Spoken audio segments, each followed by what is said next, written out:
சரி, எனக்கு எங்க இருந்து அடிக்கிறானுங்கன்னு தெரியல, ஆனா அடிக்கிறானுங்கன்னு மட்டும் தெரியுது. அவருக்கு அது ஒரு ஆள்னு தெரியுது, எனக்கு எல்லாருமே அடிக்கிறாங்க. நான் எங்க இருந்து வராங்கன்னு தெரியல.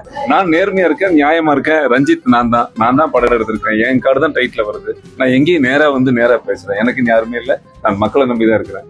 ஆனா சில பேர் தன்னுடைய பெயர் சொல்ல விரும்பாதவங்க, என்னை எதிர்க்க முடியாதவங்க, ஏதாவது ஒரு மறைமுகமாக ஏதோ ஒரு பின்புலத்துல, அதாவது சொல்லுவாங்க இல்லைங்களா, முதுகுல குத்துறது, அதை போன்ற செயல்கள் செஞ்சுட்டு இருக்கிறாங்க. ஏதோ ஒரு வன்மம் இருக்கிற மாதிரியும், ஒரு பெரிய சாதிய பிளவு இருக்கிற மாதிரியும் தேவையற்ற குற்றச்சாட்டு தான். என்னை எதிர்க்கிறவர்கள் யாரா இருந்தாலும் தயவு செய்து சொல்றேன், படம் பாருங்க. படம் பார்க்காம எதையும் சொல்ல வேணாம். ஏன்னா மத்திய அரசாங்கம் தணிக்கைக்குழு அப்படிங்கிறது ஒருதலை பட்சமாக செயல்படாது எப்பவுமே. ஸோ அதனால நம்ம அதை செயல் செய்யும் பொழுது, அரசாங்கமே எனக்கு உத்தரவு கொடுத்துருக்கு ரிலீஸ் பண்ண சொல்லிங்கும் பொழுது, எந்த கருத்து உங்களுக்கு பிடிக்கவே நீங்க வர வேண்டாம். சென்சார்ல நமக்கு ஒரு சர்டிபிகேட் கொடுக்குறாங்க, யூ சர்டிபிகேட், UA எதுக்கு கொடுக்குறாங்க?